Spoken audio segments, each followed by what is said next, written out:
The average price of a home in the Greater Toronto Area just dropped below $1 million for the first time in 5 years.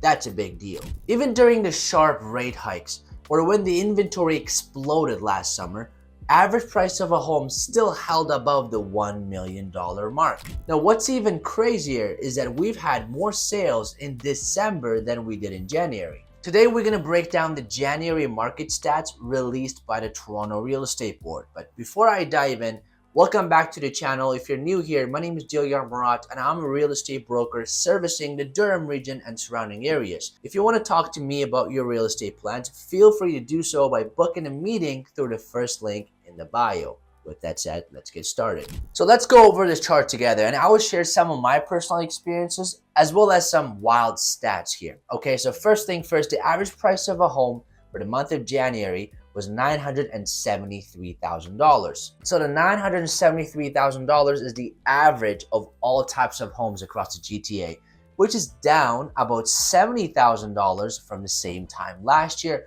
and down $30,000 from last month. Now, although the number of new listings are down, currently we're sitting at almost 18,000 active listings.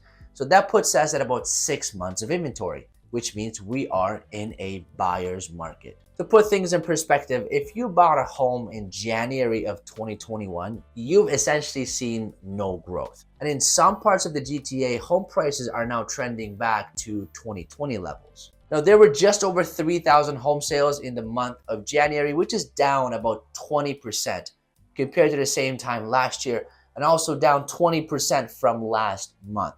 Now, that is also crazy. Now, one thing that I personally think that may have contributed to the low sales is the extreme weather we've had in January. Now, between the snowstorms and the weather warnings, the market was essentially paused for almost a week. Now, that said, that is just a thought, and I can't say it with the full certainty, so we have to wait and see how February plays out. Now, next, I'm going to talk about what I'm seeing here in the Durham region. Here in the Durham, I'm seeing a lot of relistings. These are the properties that didn't sell last year or last fall and are now coming back to the market but at lower prices. And that's very telling. It's very telling because it shows that sellers are starting to accept the reality of today's market. Now, forget 2021 and 2022 prices.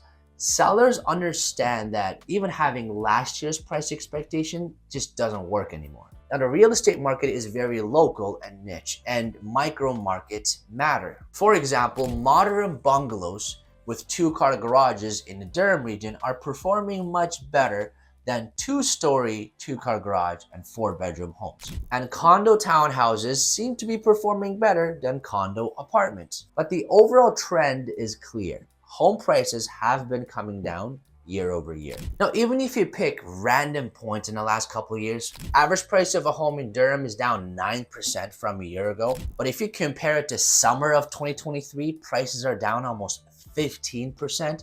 And if you compare it to the fall of 2024, prices are down anywhere from 10 to 12%. Now, if you want to know the real value of your home, feel free to book a meeting with me through the link in my bio so I can send you a free report tailored just to your home. Now, enough about the stats. Let's talk about the market.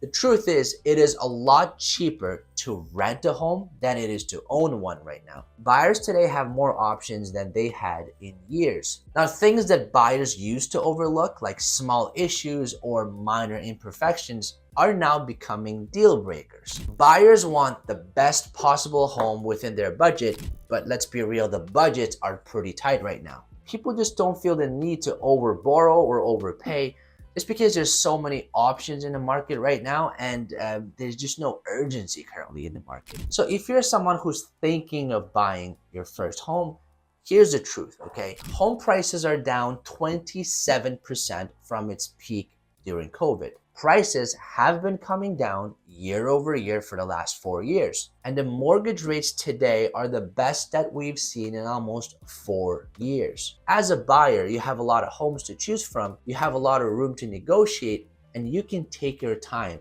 And the overall cost of home ownership has dropped drastically. Now, while all that is true, I don't think home prices have bottomed. So if you're thinking about buying a home this year or in the near future, you have to go in with a mindset that you're probably not going to see a meaningful price growth for the next 2 years. Now the market could shift. I mean, anything could happen, but I don't want you to rely on that. Only if you're comfortable with that reality, then you should move forward. And sellers, sell only if you need to, or if you're trading your property into another home, because this is not the market to test the waters.